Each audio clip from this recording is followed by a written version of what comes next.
If you believe the declined card meant I was broke, you're wrong. I was completely done covering for people who hit me, took from me, and called it love.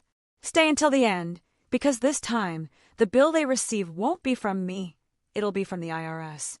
Have you ever had a moment, one single, awful moment, when you knew your entire life was about to shatter and rebuild all at once? For me, it started with a declined credit card. Not because I was broke, no. That's what they thought. But they were dead wrong. I was just finally, utterly, done paying for people who hit me, who stole from me, and then dared to call it love. And this time, the bill they're about to get, it won't be from me. It's coming straight from the IRS. They made me sit by the kitchen at my own stepsister's 18th birthday dinner.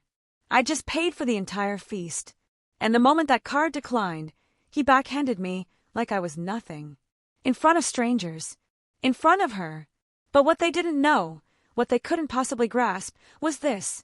I wasn't the broke one at that table. I was the silent owner of their crushing debt. And I was done playing the good daughter. Completely done. My name is Lena Walsh. I'm 33 years old. I work as a financial manager at Summit & Crew, a logistics company most people have never heard of, but trust me, they move half the consumer goods in the Northeast. I'm good at my job. Great, actually. Numbers? They make sense to me in a way people never have. And maybe that's why I didn't see this coming, even though the math had been staring me in the face for years. The restaurant was called the Sterling Room. You know the type. Exposed brick, Edison bulbs, $30 for a burger.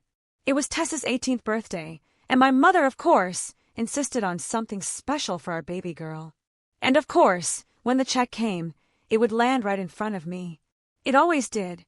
I arrived 15 minutes early, wearing my best navy blue sheath dress, the one I save for client meetings. The hostess led me to our reserved table, and I saw it immediately, my seat, by the kitchen door, partially hidden behind a decorative column, the one that wobbled, the one where servers would brush past me all evening with their heavy trays. Lena's here, my mother announced when she finally arrived with Robert and Tessa, as if my presence was both expected and vaguely disappointing. She air-kissed somewhere near my left ear, careful not to smudge her lipstick. Robert didn't even acknowledge me. He pulled out chairs for my mother and Tessa, then settled himself at the head of the table like a king surveying his domain. He gained weight in the past year, his belly straining against his polo shirt, a shirt I'd probably paid for indirectly, through one of their countless emergencies. Tessa looked beautiful, I had to admit. Her blonde hair was curled, pinned up, and she wore a pink dress that made her look older than 18. She gave me a small smile, the kind you'd give a distant relative at a funeral, then immediately turned to show her boyfriend something on her phone. The boyfriend, Tyler? Taylor, something with a T, sat next to her, all jaw and no conversation. Tessa's friends filled the remaining seats, Madison, Brittany, and another blonde whose name I never caught. They chattered about college applications and spring break plans while I just studied the menu, silently calculating what this evening would cost me. Order whatever you want, I heard myself say when the server arrived. It's a special night. The words came out automatically, programmed, conditioned by years of this. Tessa beamed and ordered the lobster. Of course she did. Robert went for the ribeye. Well done. With extra butter. My mother chose the salmon, but with a caveat. Could you make sure there's no oil? I'm watching my figure. I ordered a Caesar salad. That's all. You're not on another one of your diets, are you, Lena? My mother's voice carried that familiar, thinly veiled judgment. Just not that hungry, I lied. The truth was, I'd already done the math. With drinks and dessert, we were looking at close to $800. My checking account, $1,200. Rent was due in 5 days. The conversation flowed around me like water around a stone. Tessa's friends gushed about her early admission acceptance to State University. They stressed early admission, as if I hadn't practically written her application essays. Robert told the same story about his glory days playing high school football, the one where the details changed each time, but he always scored the winning touchdown. My mother laughed too loudly at something Madison's mom had posted on Facebook. Nobody asked about my promotion. Nobody asked about the conference I presented at last month. Nobody asked about anything at all. When the food arrived, I watched them eat. Tessa took photos of every dish for her Instagram. Robert complained his steak wasn't hot enough and sent it back. My mother picked at her salmon and pushed half of it away, declaring herself stuffed after 5 bites. So Lena, Brittany, one of Tessa's friends, suddenly addressed me, probably out of politeness more than genuine interest. Tessa says you work with money. Financial management. I nodded. Corporate logistics. That sounds boring, she giggled, and the others joined in. Someone has to pay for dinners like this, I said quietly. The words slipped out before I could stop them. The table went silent for a moment. Robert's fork paused midway to his mouth. My mother's smile tightened at the corners. Then Tessa laughed, a bright, dismissive sound, and the moment passed. She's always been practical, my mother explained to the girls, as if practicality was a character flaw. Even as a child, always counting her pennies. They ordered dessert. A massive chocolate cake appeared, with 18 candles, and the entire restaurant sang. I smiled and clapped along. The good daughter. The reliable one. The one who could always be counted on to pick up the check. When the server brought the leather folder, he placed it directly in front of me. Without asking. They all knew. Everyone at this table knew exactly how this would go. I slipped my credit card inside without even looking at the total. The server returned a few minutes later. He leaned close to my ear, speaking quietly. I'm sorry, ma'am, but the card was declined. Do you have another form of payment? The words seemed to echo in the sudden silence. Every single face at the table turned toward me. Tessa's friends exchanged glances. My mother's mouth formed a small O of surprise that was entirely performative. But it was Robert's reaction that I'll never forget. He stood up slowly, his chair scraping against the floor. His face had turned that particular shade of red I remembered from my teenage years, the color that meant someone was about to pay for his embarrassment. He walked around the table with deliberate, heavy steps, and I knew what was coming before his hand even moved.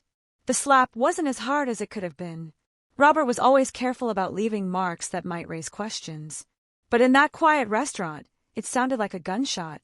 My cheek stung, and I tasted copper where my teeth had cut the inside of my mouth. You stupid, useless bitch, he hissed, his voice low and furious. You can't even do this one simple thing after everything we've done for you. The restaurant had gone completely silent. I could feel every eye on us. A woman at the next table had her phone out, probably recording. Tessa wasn't laughing anymore. She was looking at her plate, her birthday tiara slightly askew. I stood up carefully, my legs steadier than I'd expected. I pulled my backup card from my wallet, the emergency visa I kept for actual emergencies, and handed it to the horrified server. Run this one, I said, my voice calm, almost detached. It'll work. As I waited for him to return, I looked around the table one last time. My mother was fussing with her napkin, refusing to meet my eyes. Robert had returned to his seat, muttering about ungrateful children and constant disappointments. Tessa's friends were all suddenly fascinated by their phones. But Tessa herself was looking at me now. And for just a moment, I saw something flicker across her face. Not sympathy, exactly. Maybe recognition. Maybe she was finally old enough to understand what her birthday dinners had cost me. In every sense of the word. The server returned with my card and the receipt. I added a 40% tip. He didn't deserve to suffer for our family drama. I signed my name with a steady hand. Happy birthday, Tessa, I said. Then I walked out of the Sterling room, past the hostess stand, past the valet station, and into the cool April night. My phone started buzzing before I even reached my car. Text after text. Call after call. I didn't need to look to know what they said. But as I sat in the driver's seat, my cheeks still throbbing, something had finally shifted inside me. They thought the declined card meant I was broke. They thought they'd finally drained me dry. But they were wrong.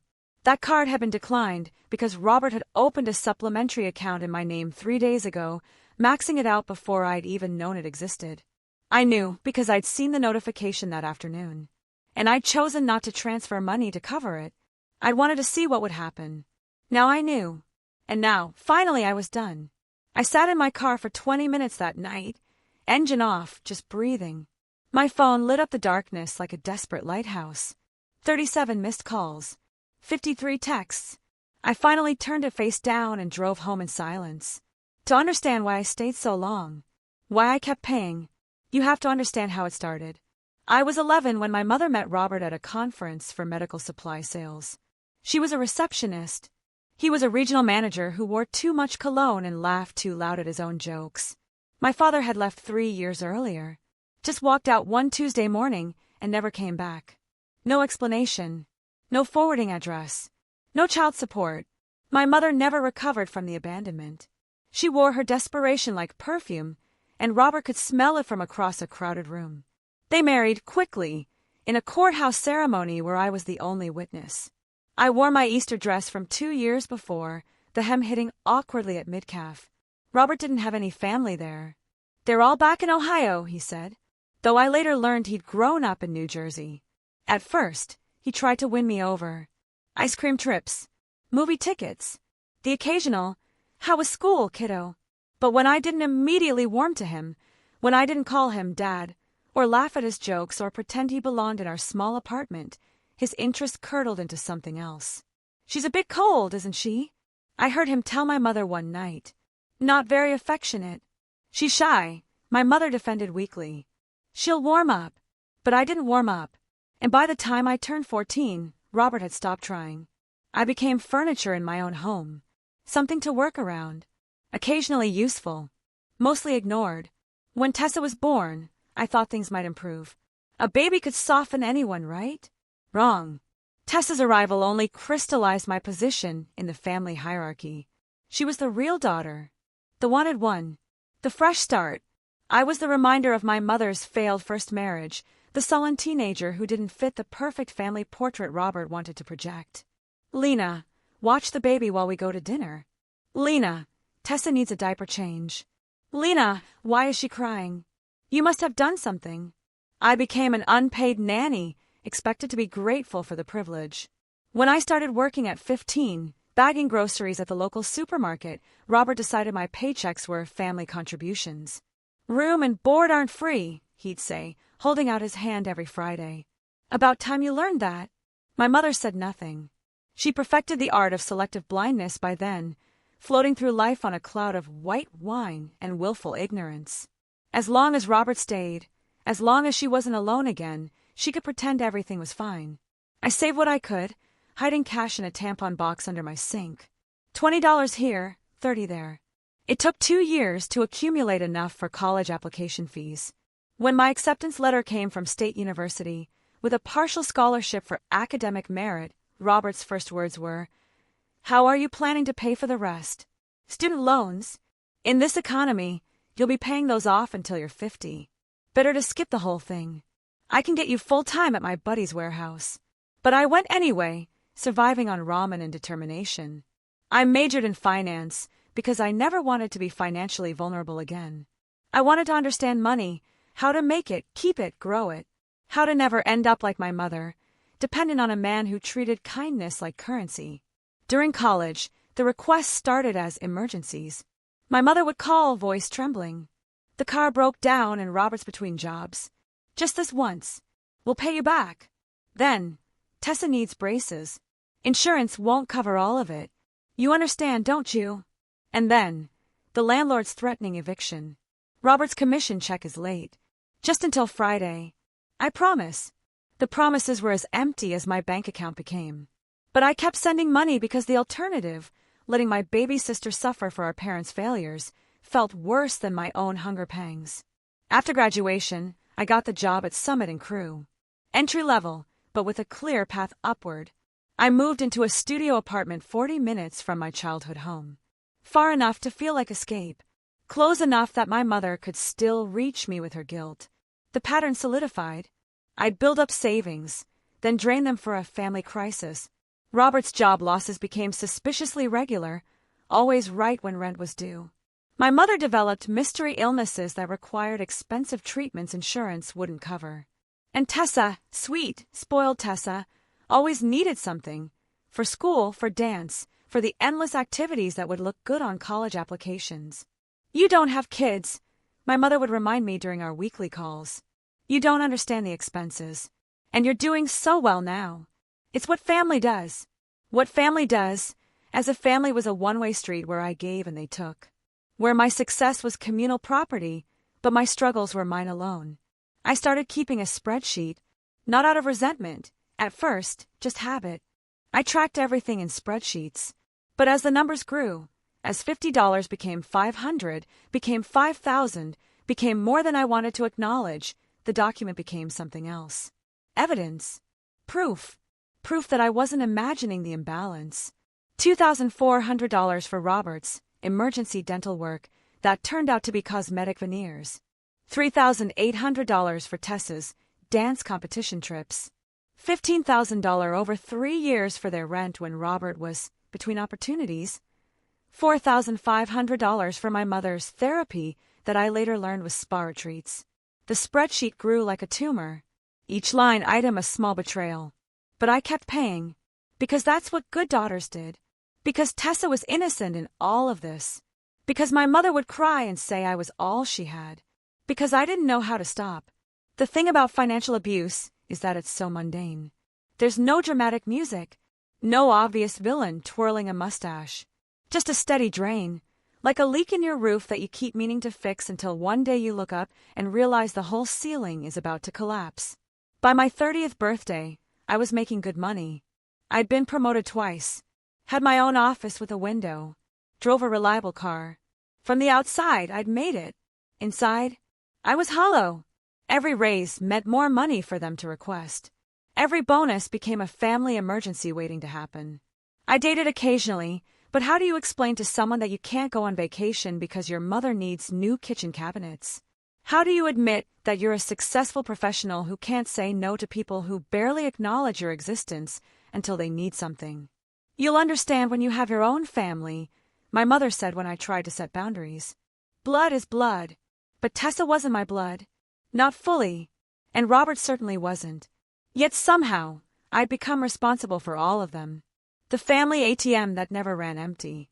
3 months before Tessa's 18th birthday, I'd finally started therapy. Dr. Marcus, a soft-spoken woman with kind eyes, listened to my story without judgment. "Why do you think you keep giving them money?"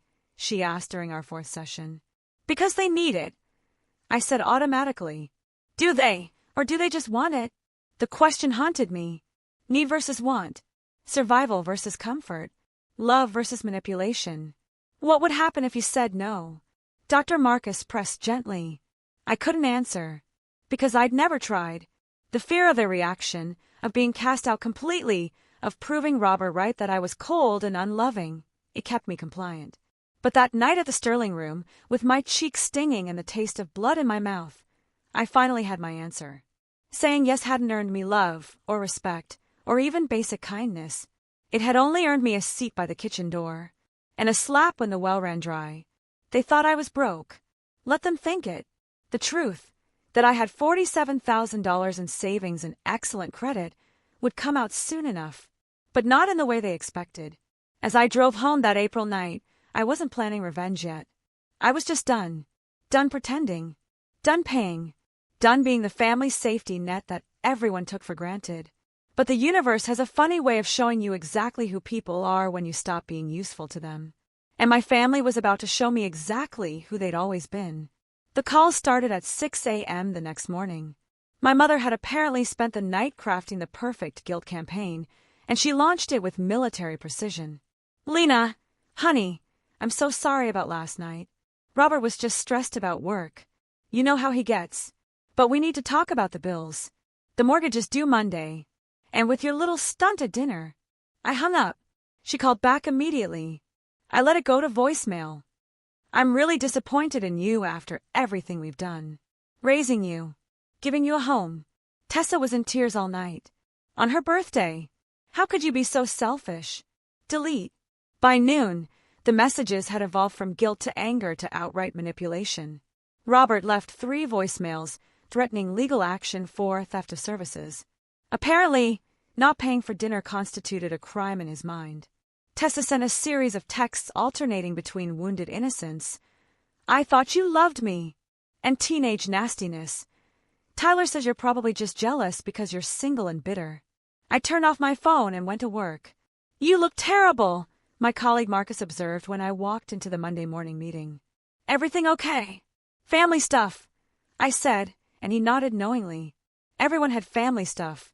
But my family stuff was about to become more complicated than I'd imagined. When I finally turned my phone back on Tuesday evening, I had 43 missed calls from my mother, 18 from Robert, and 1 from my credit card company.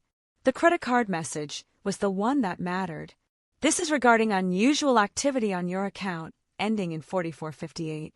Please call us immediately. I knew before I called what I'd find. The supplementary card Robert had opened, the one I discovered just before Tessa's dinner, was just the tip of the iceberg. As the patient representative walked me through the recent charges, a picture emerged that was both shocking and sickeningly predictable. $8,000 at a jewelry store the day before Tessa's birthday. $3,200 at Best Buy for what looked like an entire home entertainment system. $5,500 in cash advances. $2,100 at a high-end men's clothing store. All in the past 2 weeks. All on cards I didn't know existed. We flagged these as potentially fraudulent, the representative said carefully. Would you like to dispute them? Yes, I said. All of them. And I need to check if there are any other accounts I don't know about. There were 3 credit cards, a personal line of credit, and this was the one that made my hands shake, an attempt to refinance my car that had only failed because they'd gotten my employment details wrong. 23 years of financial carefulness, of building perfect credit, of sacrificing and saving. And they tried to destroy it all in less than a month.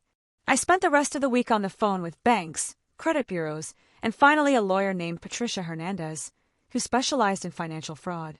Family identity theft is more common than you'd think, Patricia said during our first meeting. She was in her 50s, with sharp eyes and a no-nonsense demeanor that I found comforting. It's also harder to prosecute because victims often refuse to press charges. They feel guilty. They make excuses. They enable. I'm done enabling, I said. Good. Then let's talk about your options. As Patricia outlined the legal process, I felt something I hadn't experienced in years. Hope, not for reconciliation. That ship had sailed the moment Robert's hand connected with my face. But for freedom. Real freedom. My mother, meanwhile, had moved to phase 3 of her campaign, recruiting flying monkeys. My phone buzzed with messages from cousins I hadn't heard from in years. All variations on the same theme.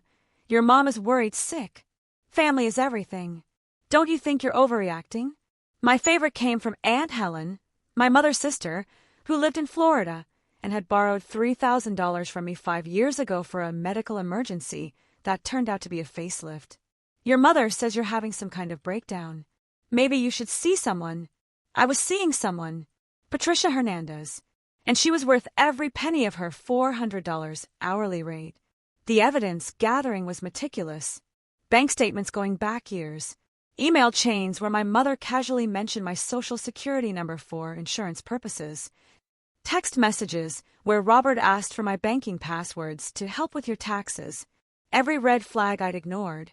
Every boundary I'd let them cross. It was all there in black and white. This is good, Patricia said, reviewing my documentation. Really good, but I need to warn you. Once we file, there's no going back. This will likely result in criminal charges. I understand. Do you? Because your stepfather could face jail time. Your mother could be charged as an accomplice. Are you prepared for that? I thought about all the dinners I'd eaten alone in my studio apartment, too broke to go out after paying their bills. I thought about the vacations I'd never taken, the relationships that had withered because I was always too stressed about money to be fully present. I thought about the spreadsheet that showed I'd given them $128,000 over 12 years. Enough for a house down payment. Enough for a better life. Enough for the freedom I'd never allowed myself. I'm prepared, I said. Patricia nodded. Then let's discuss the nuclear option. You mentioned they've been claiming you as a dependent on their taxes. They had. Another discovery from my financial deep dive. For 3 years, Robert had listed me as a dependent to get a larger refund, even though I hadn't lived with them for over a decade. It was tax fraud, pure and simple. The IRS offers whistleblower rewards, Patricia explained. Up to 30% of the recovered amount. Given what you've shown me, we're looking at significant back taxes, penalties, and interest. The number she quoted made me dizzy. It was more than I made in a year. But the money wasn't the point. The point was consequences. For once in their lives, Robert and my mother would face actual consequences. That Friday, 2 weeks after Tessa's birthday dinner, my mother showed up at my office. Security called up to warn me, and I watched on the lobby camera feed as she argued with the guard. Her designer purse, one I'd probably paid for, clutched dramatically to her chest. "I'm her mother," she kept insisting. "This is a family emergency." The only emergency was that their cash cow had finally run dry. I had security escort her out. She left sobbing, mascara running down her cheeks. Several of my coworkers saw the scene, and I felt the familiar burn of embarrassment. But underneath it was something new, relief. That weekend, I went apartment hunting. Not because I needed to move, my studio was fine, but because I could. For the first time in my adult life, I wasn't mentally calculating how much I'd need to keep in reserve for the next family crisis. My money was actually mine. I found a 1-bedroom in a better neighborhood with actual closet space and a balcony overlooking a small park. The rent was only $200 more than my studio.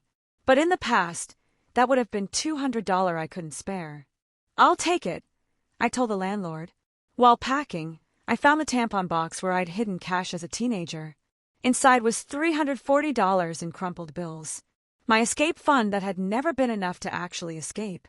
I smoothed out each bill, remembering the shifts I'd worked, the lunches I'd skipped, the freedom I dreamed of. Now I had that freedom, but it had come at a price I was still calculating. Tessa texted while I was packing. "Mom says you're being a bitch. Dad might lose his job BC of you. Hope you're happy." I stared at the message for a long moment. Dad. She called him Dad. This man who'd stolen from both of us. But she was 18 now, an adult who'd made her choice. She'd sat there and watched him hit me, had smiled and whispered to her boyfriend like it was dinner theater. I typed back, "I am happy," for the first time in years. "Good luck at college." Then I blocked her number. The moving truck was scheduled for next Saturday. Patricia would file the paperwork on Monday. The IRS would begin their investigation within the month. The wheels I'd set in motion couldn't be stopped now, even if I wanted to. And I didn't want to stop them. That night, in my soon-to-be former studio, I opened a bottle of wine. Good wine, not the cheap stuff I usually bought, and updated my spreadsheet one last time. At the bottom, I added a new column, amount recovered. It was still at 0, but it wouldn't stay that way. For 12 years, I'd paid the price for their love. Now, it was time for them to pay it back. With interest. Moving day came with an unexpected spectator. I was carrying boxes down to the truck when I spotted Robert's silver Lexus, the one I'd co-signed for 2 years ago, parked across the street. He sat behind the wheel, watching me with the kind of focused intensity that made my skin crawl. I ignored him and kept loading boxes. 20 minutes later, my mother joined him in the passenger seat. They sat there for 3 hours. Occasional cigarette smoke, drifting from Robert's cracked window, as if their presence alone might guilt me into stopping the move. Dropping the charges, resuming my role as the family ATM. My new apartment building had better security, a doorman, key card access, cameras in the lobby.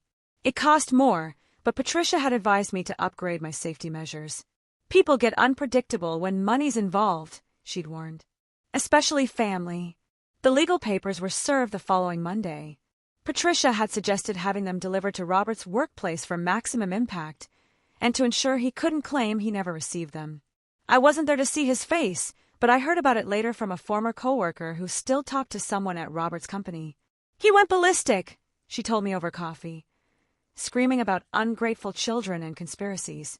Security had to escort him out. He's on administrative leave pending investigation. The investigation was the key. Once banks and credit companies know fraud is involved, they dig deep. Every suspicious transaction, every forged signature, every lie comes to light. And Robert had been sloppy, arrogant in his certainty that I'd never fight back. My mother tried a different approach. She started sending emails, long, rambling messages that alternated between nostalgic memories and veiled threats. "Remember when you were 7 and had pneumonia? I stayed up all night with you, putting cold washcloths on your forehead. I never left your side. Your father left us with nothing. Nothing. Robert saved us. He took us in when no one else would. You're destroying our lives. Tessa won't even come out of her room. She might not go to college now because of you. I know where you work. I know your routines. You can't hide forever. I forwarded every email to Patricia. Documentation was everything. Now, the financial forensics revealed more than even I had expected. Not only had Robert been stealing from me, he'd been running similar scams on 2 elderly neighbors, convincing them to add him to their accounts to help with bills. He'd taken one for $15,000, the other for $22,000. This changes things, Patricia explained. With multiple victims, the DA will definitely pursue criminal charges. Elder financial abuse is a felony. I felt sick. How many others had there been? How many people had Robert charmed and robbed while I was enabling him by covering his family expenses? 3 weeks into the legal process, I experienced my first real victory. The credit bureaus removed all the fraudulent accounts from my report. My score, which had plummeted to 580, jumped back to 745. It was just numbers on a screen, but I cried when I saw it. Years of careful building, destroyed in weeks, now restored with the stroke of a judge's pen. The restraining order came next. After the emails escalated and Robert was caught on my new building's cameras trying to talk his way past the doorman, Patricia fast-tracked the protective order. The hearing was the first time I'd seen my mother since she'd shown up at my office. She'd aged 10 years in a month. Her usually perfect hair hung limp. Her designer clothes replaced with an ill-fitting pantsuit.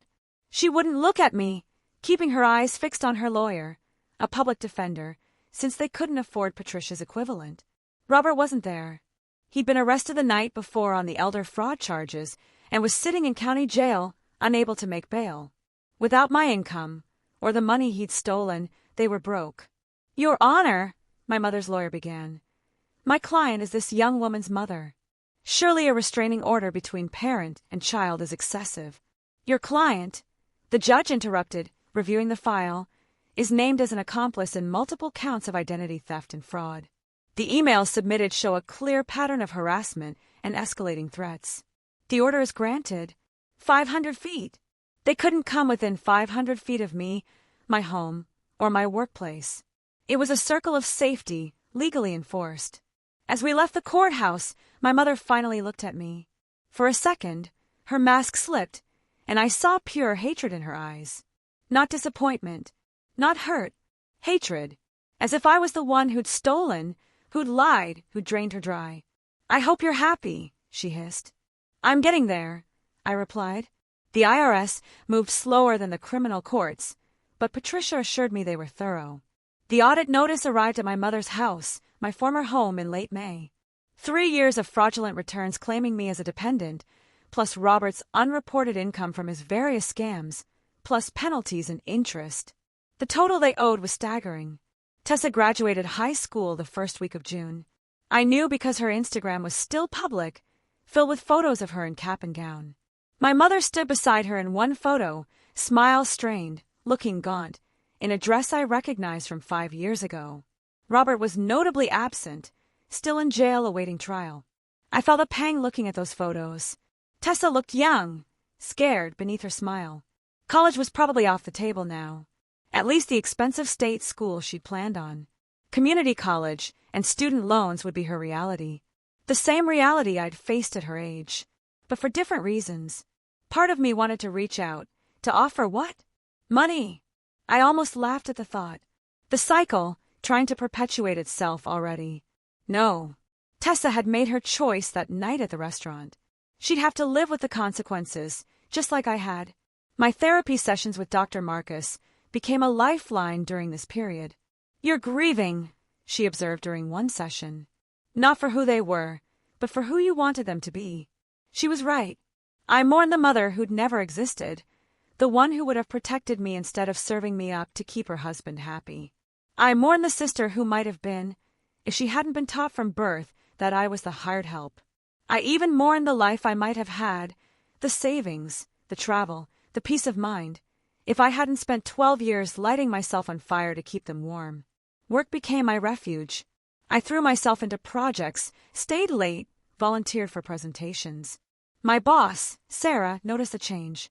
You seem different, she said during my quarterly review. More confident, more present. I've had some personal changes, I admitted. Well, whatever you're doing, keep it up. We're promoting you to senior manager. The pay increase was substantial. The number she quoted was more than I'd ever made. More than Robert had ever made, even with his inflated claims about his sales prowess. I signed the paperwork with hands that barely shook. That night, I went out to celebrate. Alone. But not lonely. I sat at the bar of an upscale restaurant, the kind of place I'd never have gone before. Too worried about saving money for the next family emergency. I ordered a good steak and better wine. Celebrating something? The bartender asked. My independence, I said, raising my glass. He smiled and poured himself a shot of water. To independence. We clinked glasses, and I felt something I hadn't experienced in years. Pure, uncomplicated joy. No guilt attached. No worry about what it would cost me later. Just happiness, clean and bright as the wine in my glass. The emails from my mother had stopped after the restraining order. But others had taken up the cause. Distant relatives. Family, friends. Even my old high school guidance counselor reached out. All with versions of family is everything, and you'll regret this someday. I didn't respond to any of them. They hadn't been there for the midnight calls about money. They hadn't watched my bank account drain month after month. They hadn't felt the sting of Robert's hand or the weight of my mother's calculated blindness. Let them judge. I was done explaining myself to people who'd already chosen their side. Patricia called with updates regularly. Robert's public defender was trying to plea bargain, but with multiple victims and a clear pattern of fraud, the DA wasn't interested in deals. Trial was set for September. You'll need to testify, Patricia warned. Are you ready for that? Was I? To sit in a courtroom and detail 12 years of financial abuse? To look Robert in the eye and tell the truth he'd always denied? To watch my mother's face as I explained how they'd systematically destroyed my trust along with my credit? I'm ready, I said. And I was. The week before the trial, I had an unexpected visitor at work. Tessa. She stood in the lobby, looking smaller than her 18 years, in a sundress I didn't recognize. Security called up, and I debated refusing to see her, but curiosity won. We met in the public cafe on the ground floor. Safe, neutral territory, with plenty of witnesses. You look good, she said, fidgeting with her iced coffee. The promotion suits you. How did you know about that? LinkedIn. I've been keeping track. We sat in silence for a moment. Up close, I could see the stress in her face. Dark circles. Bitten nails. The kind of thinness that comes from anxiety rather than diet. Why are you here, Tessa? I wanted to say I'm sorry. About the restaurant. About everything. I waited. Sorry was a start, but it wasn't enough. I've been thinking, she continued, about all those years. You were always there. Always helping. And I just took advantage. She flinched, but nodded. Mom says you're being vindictive, that you're trying to destroy us. But I've been going through old photos, old emails. You paid for everything, didn't you? My dance classes, my school trips, even my prom dress. Yes. Why? It was such a simple question, but the answer was complicated. Because you were a kid? Because it wasn't your fault. Because I thought if I gave enough, eventually I'd get something back. Love. Respect would have been enough. She started crying then. Ugly sobs that drew stares from other patrons. I handed her napkins and waited. I'd cried enough of my own tears. I could weather hers. I testified yesterday, she said when she could speak again. For the prosecution. About the birthday dinner. About things I overheard. About Dad, Robert, bragging about using your information. This was news. Patricia hadn't mentioned Tessa was cooperating. That must have been hard. He's been lying to us for years. Taking money from other people, too. Mom knew. She had to know. Tessa wiped her eyes. I got into State University, but I can't go. No money, and no one will co-sign loans because of all this. I'm taking a gap year. Working at Target. The old me would have offered to help. Would have reached for my checkbook to fix it, to ease her pain. But I kept my hands folded on the table. Community college is a good option, I said instead. That's where I started. Transfer after 2 years. It's cheaper, and you'll get the same degree. You're not going to help me? It wasn't a question. And I respected her more for not making it one. No, I'm not. Not with money. But if you want advice about financial aid, scholarships, building credit, I can offer that. She nodded, gathering her dignity. That's fair. More than fair, probably. We talked for another 20 minutes. Not about the trial or the family, but about practical things. Budgeting, FAFSA applications, work-study programs, the kind of guidance I'd had to figure out alone at her age. When she left, she paused at the door. Lena, that night at the restaurant, I should have said something when he hit you. I was scared, but that's not an excuse. I'm sorry. Thank you, I said, and meant it. That weekend, I did something I'd been putting off. I went through the physical reminders of my old life. Boxes of photos, birthday cards, the world's best sister, mug Tessa had given me when she was 7. Each item was a small grief, a moment when I believed things might get better. I kept a few things. The mug, because it reminded me of the hopeful child Tessa had been. A photo of my college graduation, where I stood alone because my family had been too busy to attend. A card my mother had given me when I got my first job, back when she still seemed proud of me. The rest went into the donation bin. Someone else could use the picture frames, the knickknacks, the costume jewelry my mother had regifted to me over the years. I didn't need artifacts from a life I was leaving behind. The trial started on a Tuesday. I wore my best suit, the charcoal one I'd bought for important client meetings. Patricia met me outside the courthouse, briefcase in hand and a warrior face on. Remember, she said, stick to the facts. Don't editorialize. Let the evidence speak for itself. The courtroom was smaller than I'd expected. Robert sat at the defense table, wearing an ill-fitting suit and the expression of a man who'd finally run out of people to con. He'd lost weight in jail, his face gaunt, that commanding presence reduced to nothing. My mother sat in the gallery, front row. She wore black, as if in mourning, clutching tissues she never actually used. When I took the stand, our eyes met briefly. I searched for something, remorse, understanding, even honest hatred. But there was only the same calculated blankness she perfected over the years. Testifying was easier than I'd expected. Patricia had prepared me well, and the prosecutor walked me through the evidence methodically.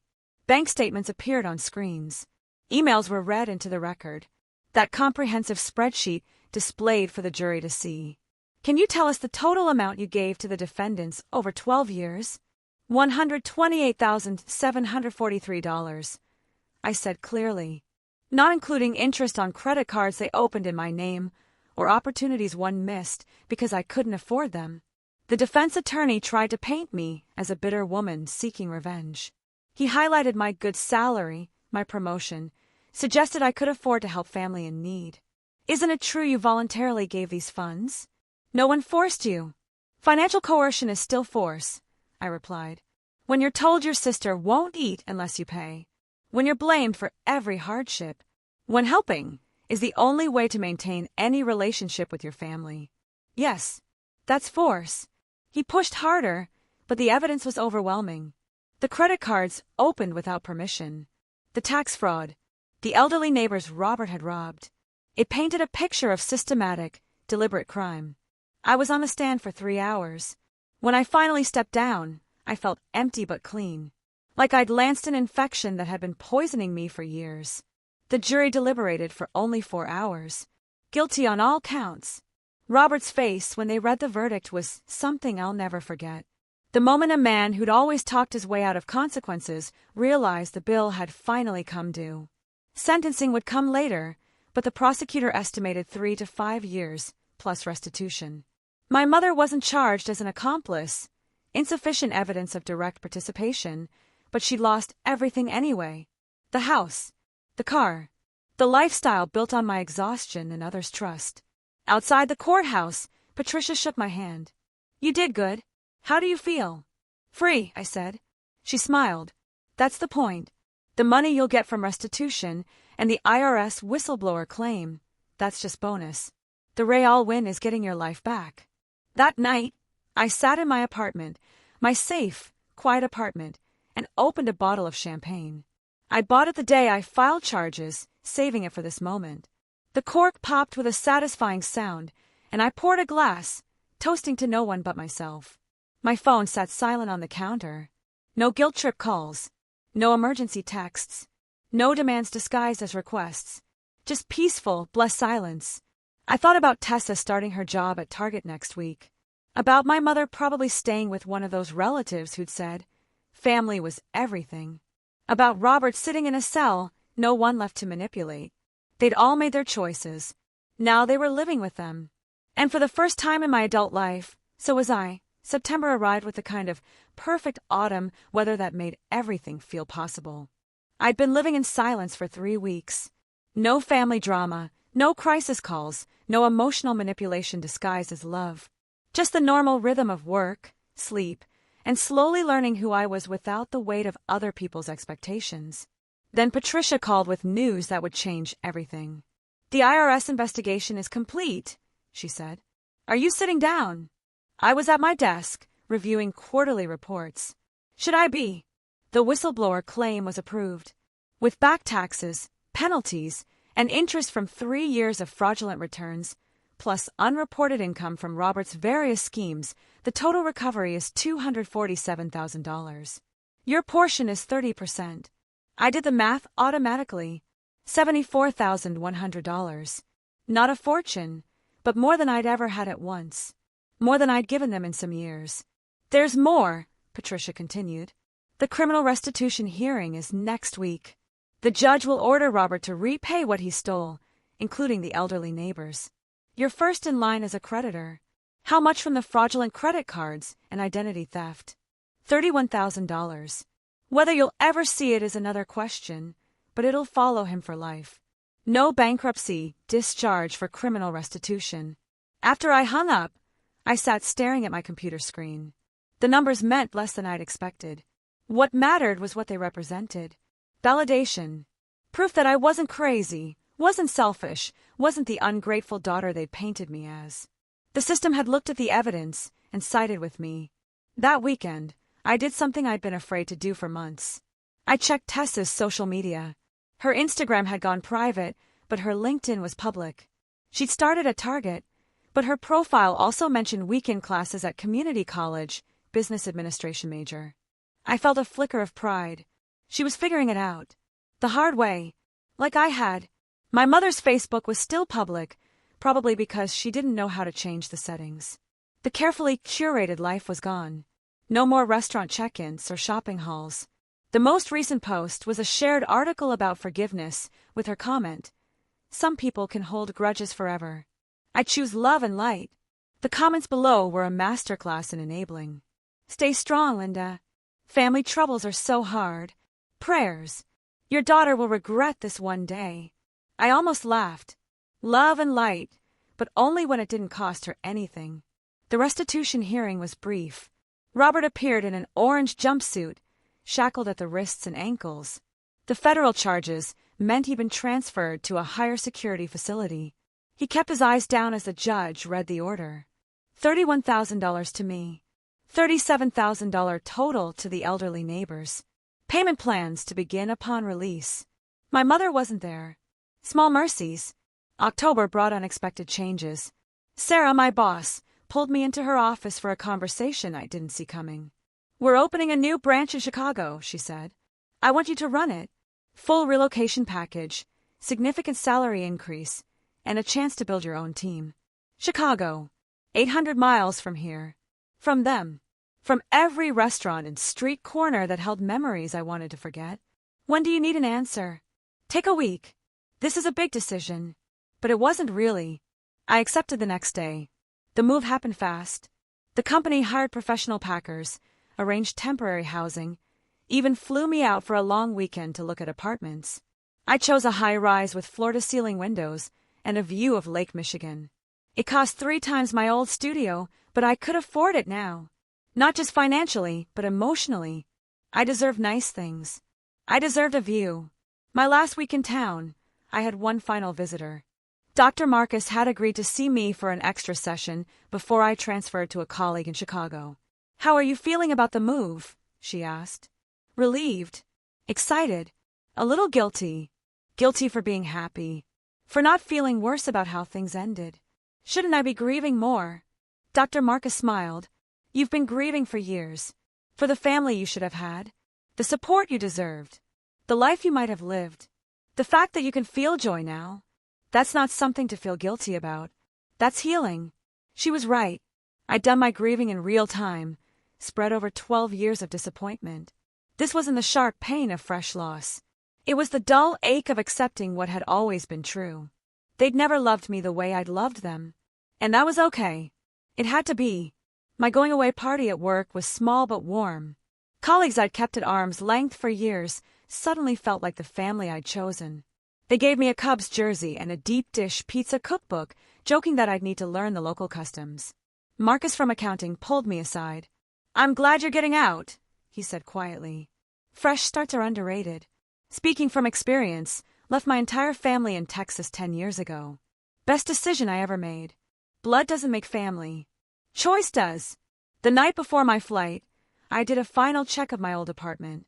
Everything was gone except the echo of my footsteps on hardwood floors. I stood at the window where I'd watched my mother and Robert in their car that day, trying to intimidate me into compliance. They'd lost. Not just in court, but in the larger battle for my life. They'd wanted me small, grateful, perpetually giving. Instead, I was leaving bigger, freer, and finally putting myself first. My phone rang. Unknown number. I almost didn't answer, but curiosity won. "Lena!" The voice was thin, aged. It took me a moment to recognize Aunt Helen. "I'm calling about your mother. I can't help her. She's sick. Really sick this time. Cancer. She needs." I hung up. Maybe it was true. Maybe it wasn't. Either way, it wasn't my responsibility anymore. I'd paid for her choices, and Robert's, and even Tessa's. For over a decade, the Bank of Lena was permanently closed. The flight to Chicago was bumpy, but I didn't mind. Turbulence felt appropriate for a life change this big. I pressed my face to the window as the city appeared below, massive, sprawling, full of possibility. My temporary housing was a furnished corporate apartment in the Loop. I arrived at sunset, the sky painting the buildings gold and pink. After the driver left, I stood at the window, 30 floors up, watching the city pulse with life below. I was alone. No family within hundreds of miles. No one who knew my history, my old role as the family savior. I could be anyone here. I could be myself, whoever that turned out to be. That night, I ordered Thai food from a place down the street. When the delivery guy asked if I was new to the building, I said yes. "Welcome to Chicago," he said with a genuine smile. "You're going to love it here." As I ate my pad thai in my corporate apartment, surrounded by boxes and possibility, I thought about the IRS check that would arrive soon. About the job that started Monday. About the life I was building on my own terms. The old me would have felt guilty for not sharing this good fortune. Would have calculated how much I could send home, how much suffering I could alleviate. But the old me had died in that restaurant, with the taste of blood in her mouth and her cheek stinging from a slap she'd never seen coming. This new me. She was keeping every penny. She was building a future. She was choosing herself. Finally, and completely. My phone buzzed with a text from an unknown number. Without reading it, I blocked it and set the phone aside. Whatever crisis was brewing back home, it wasn't mine to solve. Outside, Chicago glittered like a promise. Tomorrow, I'd start exploring my new neighborhood. Next week, I'd start my new job. Next month, maybe I'd even try dating again, without the baggage of family drama hanging over every conversation. But tonight, I just sat in my window and watched the city lights, feeling something I hadn't experienced in over a decade: peace. The bill had finally been paid. Not by them, they'd never truly pay for what they'd taken. But by me, in years of therapy, in difficult boundaries, in the courage to walk away from people who'd convinced me their love depended on my usefulness. It was expensive, that freedom. But sitting there in my new city, with my new life spread before me like an unwritten check, I knew one thing for certain: it was worth every penny. 3 years later, I stood in the conference room of a downtown hotel, adjusting the microphone one last time. The Financial Independence After Abuse workshop was sold out. 50 attendees, all women, who'd found themselves trapped in cycles of financial exploitation by family members. "My name is Lena Walsh," I began, "and I spent 12 years and $128,000 trying to buy love that was never for sale." The room was silent, but I could see the recognition in their eyes. These were my people. The ones who'd been trained from childhood that their worth was measured in their usefulness, their love and their financial output. I told my story without euphemism: the birthday dinner, the slap, the credit fraud, the court cases. But more importantly, I told them about the after. The therapy, the boundaries, the slow rebuild of both credit score and self-worth. The hardest part wasn't the money, I said. It was accepting that the family I kept trying to save was never going to save me back. During the break, a woman approached me. Mid-20s, nervous energy, a designer bag that didn't quite match her worn shoes. "My mom's been taking my paycheck since I was 16, she whispered. "Says it's for household expenses, but she hasn't worked in years. I want to stop, but she'll say you're selfish, cold, ungrateful," I finished. Her eyes widened. "Exactly." I handed her Patricia's business card. "Call her. First consultation is free. And remember, you're not selfish for wanting to keep what you earn. That's literally the bare minimum of adult life." The workshop was part of a larger initiative I'd started. The scholarship fund had grown to $100,000, supporting 5 students per year. I'd written a book, The Price of Blood, Breaking Free from Financial Abuse, with all proceeds going to the fund. Corporate speaking engagements brought in more. Marcus joked that I'd turned trauma into a business model, but he supported it. We'd gotten married the previous spring. A small ceremony with our chosen family. No drama, no guilt trips, no family members measuring their love in dollar signs. "You saved yourself," he'd said in his vows. "And now you're teaching others to do the same." I've never loved anyone more. Tessa had graduated 6 months ago. True to her word, she'd reached out. We met for coffee on neutral ground, a Starbucks halfway between Chicago and her new job in Milwaukee. She looked good, tired, the way all recent graduates working entry-level jobs looked. But good, clear-eyed, present. "I work in nonprofit financial counseling," she said, "helping people in poverty manage debt and build savings." "Ironic, right?" "Or appropriate," I replied. "I read your book, cried through most of it. Mom refuses to look at it, but I think that's probably healthy for her." We talked for 2 hours, not as sisters, that ship had sailed, but as 2 women who'd survived the same storm from different lifeboats. When we parted, she hugged me. "Thank you," she said, "for showing me what not to become."